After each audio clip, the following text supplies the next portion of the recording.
Praise the lord. సామెతల గ్రంథం 10వ అధ్యాయం 12వ వచనం. పగ కలహమును రేపును, ప్రేమ దోషములన్నీ కప్పును. బైబిల్ గ్రంథంలో యేసే శిష్యుల్లో యూదా ఇస్కరియోతు కూడా ఒక శిష్యుడు. ఆయన 12 మంది శిష్యులతో ఒకేలాగా ఒకటే ప్రేమను చూపించేవాడు. ఎక్కడికి వెళ్ళినా అందరినీ కలిసి తీసుకుని వెళ్ళేవాడు. ఏం చేయాలనుకున్నా అందరికీ చెప్పేవాడు. కానీ యూదా మట్టుకు 30 వెండి నాణాల కోసం ఆయన్ని సన్హెద్రాన్లో ఉన్న అధికారులకి అమ్మేసి ఆయన ఆచూకీ చెప్పాడు. యేసేకు తెలుసు యూదా ఇవన్నీ చేస్తాడు అని. కానీ యేసేని అప్పగించినప్పుడు ఆయన యూదా మీద ఏమీ దోషాలు వేయలేదు. పైగా తన్ను పట్టుకున్న సైనికుడి చెవిని పేతురు కత్తితో కోసిన వెంటనే ఆ చెవిని యేసే తిరిగి అతికించారు. యేసే అక్కడ ఉన్న వారిని ఎంతో బలహీనపరచవచ్చు, కానీ ఆయన ఈ లోకానికి వచ్చిన పని జరగాలి అని ప్రేమతో సహనంతో జయించారు.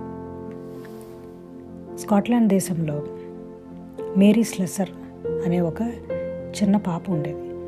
ఆమె 10వ ఏటలో తన తాగుబోతు తండ్రి వల్ల ఎంతో కష్టం అనుభవిస్తూ ఆమె పనికి వెళ్ళాల్సి వచ్చింది. ఆమె పనికి వెళ్తూ ఉన్న సమయంలో ఒక తప్పుడు పని చేయడం వల్ల ఆమె పట్టుబడింది.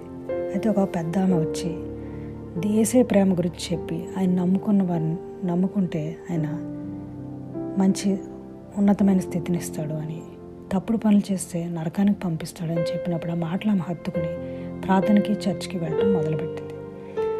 అప్పుడు వెళ్ళినప్పుడు డేవిడ్ లివింగ్స్టన్ అనే ఒక గొప్ప దైవజనుడి గురించి ఆమె తెలుసుకుని ఆయన ఎలా ఆఫ్రికా దేశంలో పరిచయం చేశారో ఈమెకు కూడా ఆఫ్రికా వెళ్ళాలని నిశ్చయించుకుంది. అయితే ఆమె కొంత సహాయంతో ఆమె ఆఫ్రికా వెళ్ళడం జరిగింది. అక్కడ ఉన్న ఒకాయోంగ్ అనే ఒక తెగలో జరుగుతున్న ఒక భయంకరమైన పరిస్థితిని ఆమె చూసింది. అదేంటంటే కవల పిల్లలు ఎవరికైనా ఉంటే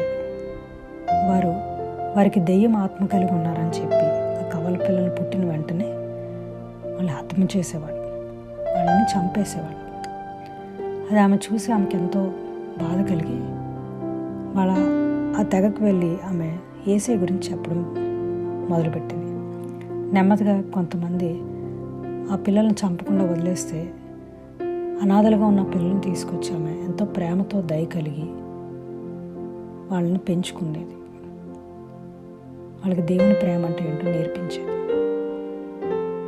అలా ఆమె ఎన్నో సంవత్సరాలు, దాదాపు ఒక 40 సంవత్సరాలు అక్కడ ఉండి పరిచయం చేసి అక్కడ మరణించింది.